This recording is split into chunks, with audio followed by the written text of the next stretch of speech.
Hiling na paliwanag sa endowment fund na sinimulan ng grupong Filipino BC. 5 buwan matapos ang Lapu-Lapu Day tragedy.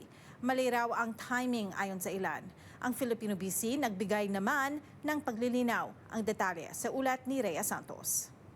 Why are there still people in the hospital not able to pay the medical bills, not able to just pay for a damn ramp to get out of their house?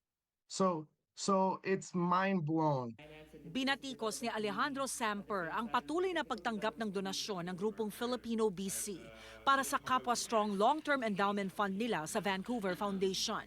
Nawala ng mga magulang at kapatid si Samper sa Lapu-Lapu Day tragedy noong 2025. It makes me very angry that they're looking into opening a cultural center without first helping the victims from the Lapu-Lapu tragedy.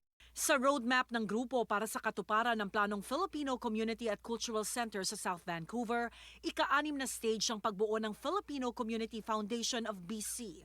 Nakasaad ang Kapwa Strong Fund Endowment na critical daw sa foundation dahil ito ang magbibigay ng stable at pangmatagalang pagkukunan ng pondo para suportahan ang kanilang mga programa at serbisyo sa hinaharap. They have this big lump of money in an endowment fund, creating interest, creating more money. So that's why they weren't releasing any money, because it makes them more money.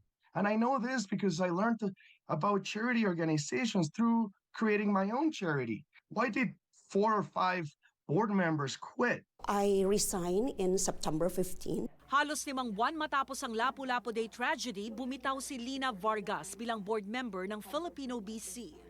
Bago ho ba ang trahedya, you've been with Filipino BC for 2 years, may pera ho ba sila?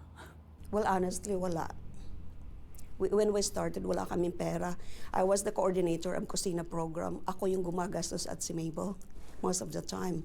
Wala man kami ibang pagkukunan, right? 2 taong nanilbihan si Vargas sa Filipino BC, pero ramdam daw niyang na-etsapuera pagdating sa maraming bagay. When the tragedy came up, there's lots of change. Para kaming left behind palagi, yun ang feeling namin. Dahil yung pagdating sa discussion, yung hindi kami masyadong involved. We really wanted to know how much they received from the donation and how much they compensated, the board, and also how much how much money they help for the victims. Because lumalabas na maraming hindi nabigyan ng suporta. Naniniwalang maganda naman ang hangarin ng grupo sa pagkakaroon ng endowment fund, pero di raw ito ang tamang panahon.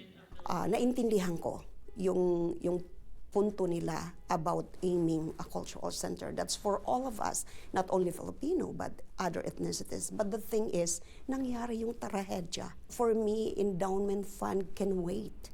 We have to prioritize which one is important. Sa pahayag na ipinadala ng Filipino BC sa Omni News, di raw nila inilipat ang nakalaang pondo sa kanila mula Kapwa Strong Fund ng United Way BC sa endowment. Wala rin daw nagagastos pa sa endowment fund nila. Nanindigan din ng grupo na kritikal ang mas matibay at mas coordinated na government support para masiguro na ang mga apektado ng trahedya ay nakakakuha ng tuloy-tuloy na kalinga.